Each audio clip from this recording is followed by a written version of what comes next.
गए, आपका प्रेफरेंस जो भी, हाँ, रिवेन्यू मिल गया, तो एक चीज़ मुझे अभी तक समझ में नहीं आया है कि आप अभी बीपीएससी, कुछ लोगों का कहना है, क्योंकि मैं नहीं, जो लोग इंटरव्यू लेके गए हैं उनका कहना था कि मुझे नहीं लग रहा है कि जो मैम है वो जो बीपीएससी के कर पाएंगे, वो थे। उनको मेरे पे बहुत भरोसा था कि नहीं तुम करोगी। जैसे स्कूल में मेरी उषा मैम हुआ करती थी, शबाना मैम। ऐसा नहीं है जो, जैसे बीपीएससी जब वो इंटरव्यू लेते हैं तो वो दोनों लैंग्वेज में बात करते हैं। अगर आप हिंदी में कंफर्टेबल हो। बीपीएससी 68वीं का रिजल्ट आ गया है, जिसमें प्रियांगु मेहता जी टॉप की हैं बीपीएससी में। अभी हमारे साथ बात करने के लिए मौजूद है, हम इनसे बात करने का प्रयास करेंगे, इनके घर पे ही अभी हमारी मौजूदगी है। देखिए, सबसे बड़ा महत्वपूर्ण प्रश्न ये होता है कि टॉपर बनना, पास तो बहुत लोग कर जाते हैं 400-500, मिनिमम तो 400-500 प्रत्येक जो भी है 67वीं हो या फिर 68वीं में क्वालिफाइड करते ही हैं, लेकिन ये टॉपर बनी है। टॉपर कैसे बन गई? जानकारी मिला है कि आप यूपीएससी का भी आपका एग्जाम निकल गया है क्या? जी, मैंने यूपीएससी की मेंस परीक्षा पास कर ली है और बस इंटरव्यू देना बाकी रह गया है। तो कैसे कैसे पढ़ाई की? ग्रेजुएशन आपका कब हुआ था मैम? ग्रेजुएशन मेरा 2022 में बनारस हिंदू यूनिवर्सिटी से हुआ था। मतलब 22 में ग्रेजुएशन हुआ? जी। कैसे कैसे तैयारी कर ली कि बीपीएससी एक तरफ फोड़ दी, उसके बाद यूपीएससी फोड़ दी, मतलब? हाँ, क्योंकि जो मेरी तैयारी थी वो एक काफ़ी लंबी प्रक्रिया थी। मैंने बचपन से और स्कूल और कॉलेज के टाइम से अपने फाउंडेशंस पे काफ़ी ध्यान रखा था। वो जो एक हार्ड वर्क होता है जो आप रेगुलर बेसिस पे करते हो, कंसिस्टेंट रहते हो, तो जब आपका एक बेसिक्स क्लियर हो जाता है तो फिर ज़्यादा आपको कठिनाइयों का सामना नहीं करना पड़ता सिविल सर्विसेज की प्रिपरेशन में। 22 में आपने ग्रेजुएशन किया, आप ये अभी बताइए, उसके बाद आप बीपीएससी की तैयारी में लगी या फिर यूपीएससी की? मैं तो यूपीएससी की तैयारी अपने कॉलेज के दिनों से ही कर रही थी, तो फिर मैंने सोचा कि मैं बीपीएससी भी देती हूँ। तो जब मेरा ग्रेजुएशन हो गया तो वो जो बिहार स्पेसिफिक चीज़ें होती हैं बीपीएससी के कंटेक्स्ट में, वो मैंने फिर ग्रेजुएशन के बाद एक बीपीएससी पर्सपेक्टिव से चीज़ों को पढ़ा। अगर पढ़ने की बात किया जाए तो कैसे कैसे आपका रूटीन क्या रहा, कैसे आप पढ़ाई की, थोड़ा सा? हाँ, तो जैसे कि मेरा जो फोकस होता था वो लिखने पे होता था कि मैं जो भी पढ़ रही हूँ उसको मैं लिखने की कोशिश कर रही हूँ। जी जी, मेंस में, क्योंकि आपका मेंस जो होता है वही आपका रैंक और आपके मार्क्स डिसाइड करता है। फिर यूपीएससी कहाँ से आ गया? जैसे मैंने बोला कि मैं कॉलेज के दिनों से यूपीएससी की ही तैयारी कर रही थी। तो जब मेरा कॉलेज ख़त्म हो गया तो मैंने बीपीएससी देने का सोचा, तो बस एक्स्ट्रा थोड़ा सा कर लिया, बाकी मेरा फोकस तो यूपीएससी पे ही था हमेशा से। यूपीएससी का जो अभी आप एग्ज़ाम दिए, फर्स्ट है या फिर सेकंड, थर्ड? हाँ, नहीं, मैंने 2022 में दिया था ग्रेजुएशन के तुरंत बाद, तो उसमें मेरा प्रीलिम्स नहीं हो पाया था।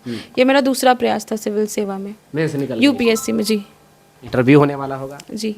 क्या लग रहा है? अच्छा, आपका जो भी हम पोस्ट देखे हैं कि रिवेन्यू जो भी है डिपार्टमेंट मिला है, टॉपर बनने के बाद रिवेन्यू मिला, इसके पीछे कुछ समझ में नहीं इसके आ रहा पीछे जैसे कि एसडीएम की पोस्ट तो थी नहीं जी, और डीएसपी मेरी प्रेफरेंस थी नहीं, और उसके बाद जैसे कि अगस्त 2022 से जो कट ऑफ डेट है उसकी, वहाँ पे उस वक्त मेरी एज थी 21 साल 6 महीने, और जो लेवल 9 के 9-10 पोस्ट होते हैं उनके लिए 22 साल की रिक्वायरमेंट थी।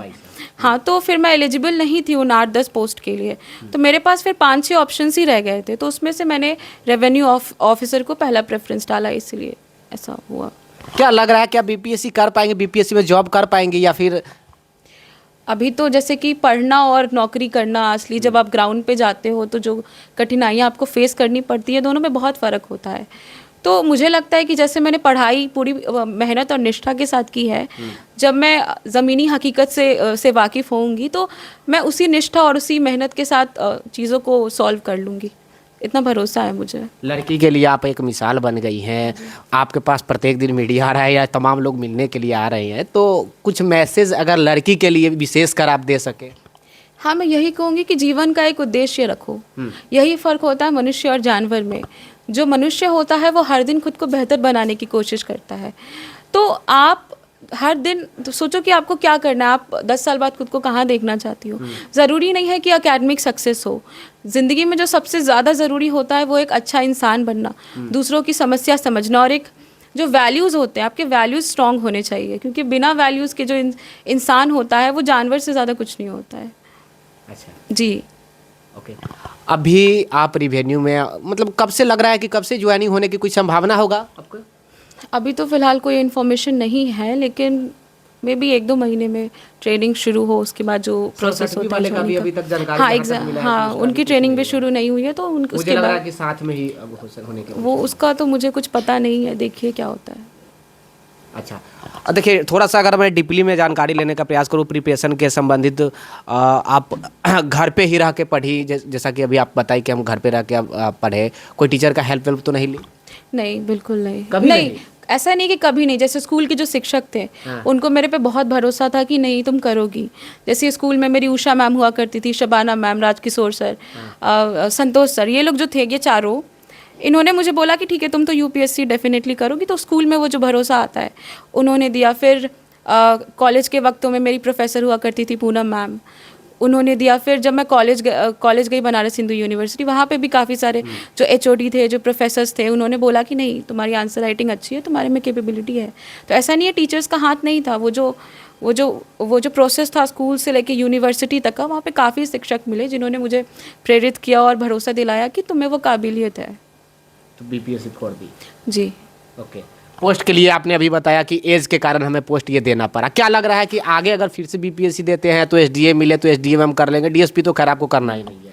जी हाँ, डेफिनेटली अगर एसडीएम का पोस्ट आता है तो मैं डीएसपी में क्या खराबी लग रहा है मैम, ये पूछने का थोड़ा? नहीं, खराबी नहीं है। उसमें फिजिकल एलिजिबिलिटी होती है, तो वो क्राइटेरिया मैं फुलफिल नहीं कर पाती हूँ इसलिए। और पुलिस सर्विसेज नहीं, मुझे एडमिनिस्ट्रेटिव सर्विस में जाना है या तो second preference revenue service. Revenue सबसे बेस्ट लग रहा है, पैसा कलेक्ट करने वाला काम? नहीं, पैसा कलेक्ट करने वाला नहीं। जैसे कि जो जिम्मेदारी होती है वो एडमिनिस्ट्रेशन के बाद किसी भी राज्य की जो रेवेन्यू सेक्टर होता है उसकी जिम्मेदारी सबसे बड़ी होती है डेवलपमेंट में, तो इसलिए। 67वीं में अमान गए, आपका प्रेफरेंस जो भी हाँ रेवेन्यू मिल गया, तो एक चीज़ मुझे अभी तक समझ में नहीं आया है कि आप अभी बीपीएससी, कुछ लोगों का कहना है, क्योंकि मैं नहीं, जो लोग इंटरव्यू लेके गए हैं उनका कहना था कि मुझे नहीं लग रहा है कि जो मैम है वो जो बीपीएससी के कर पाएंगे, वो यूपीएससी में जाएंगे, इसीलिए रेवेन्यू या जो भी है डिपार्टमेंट अपना सिलेक्ट कर ली। तो क्या मनसा में मान के चलो कि आप एकदम ठान चुकी हैं कि हमको यूपीएससी ही करना है, बीपीएससी तो एक अपवाद के तौर पर हम लेके चले? अरे बिल्कुल नहीं, बीपीएससी करना अपने आप में एक बहुत बड़ी उपलब्धि होती है। जैसे कि मैंने आपको बताया, जैसे कि हाँ, जैसे आपने जो पिछले टॉपर के बारे में बताया, उन्होंने एसडीएम चुना क्योंकि उनके पास ऑप्शन था। मेरे पास अगर एसडीएम ऑप्शन होता तो मैं भी चुनती। फिर मैंने आपको जो एज वाला एज का जो एलिजिबिलिटी होती है वो क्राइटेरिया बताया, तो फिर उसके बाद जो मेरे पास ऑप्शन था मुझे उसी में से चूज करना था ना। तो फिर उसके हिसाब से मैंने देखा कि इसमें से मुझे ज़्यादा कौन पसंद है। तो जो रेवेन्यू ऑफिसर का पोस्ट था वो मुझे अच्छा लगा, तो मैंने उसको फर्स्ट प्रेफरेंस डाली। चलिए मान के चलते कि आपका यूपीएससी भी निकल गया, क्या ले रही हैं वहाँ पे? वहाँ पे ऑब्वियसली इंडियन एडमिनिस्ट्रेटिव सर्विस पहला प्रेफरेंस, सेकंड होगा इंडियन फॉरेन सर्विस, उसके बाद फिर रेवेन्यू सर्विस। विदेश भी घूमने की शौक है खूब? नहीं, विदेश घूमना नहीं, विदेश में जाके अपने कंट्री को रिप्रेजेंट करना उसका शौक है। चलिए, थैंक यू मैम, बहुत बहुत धन्यवाद। जी धन्यवाद। देखिए, ये है बीपीएससी टॉपर, इस बार 68वीं बीपीएससी टॉपर की हैं, जो कि अपने आप में बड़ी बात है। मैं फिर से कहना चाहूँगा, बीपीएससी एग्ज़ाम निकालना बड़ी बात नहीं है, बीपीएससी में नंबर 1 रैंक लेकर आना अपने आप में एक बहुत बड़ी चैलेंजिंग बात होती है। आपका जो भी ये भाषा क्या रहा है मैम, किस लैंग्वेज में आपने पढ़ाई किया था? मेरी मीडियम नहीं, मीडियम क्या रहा? मेरा मीडियम इंग्लिश रहा है हमेशा से, शुरू से। इंग्लिश में? तो कहीं हिंदी वाले को डर तो नहीं लग जाए आपके भाषा समझ के कि वाकई में अगर सबसे ज़्यादा कहा जा रहा है पीसीएस या यूपीएससी में इंग्लिश वाले ही तो?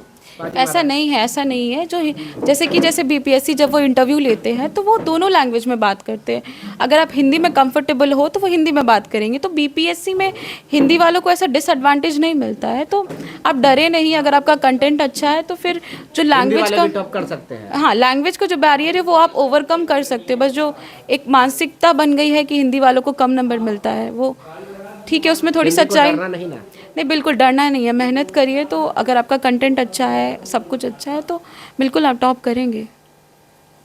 एक मैसेज दे दीजिए युवाओं के लिए। हाँ, मैं जैसे कि मैंने बोला कि जीवन में लक्ष्य रखो, लक्ष्य रखोगे तभी मेहनत करोगे और अपने आप को बेहतर बना पाओगे।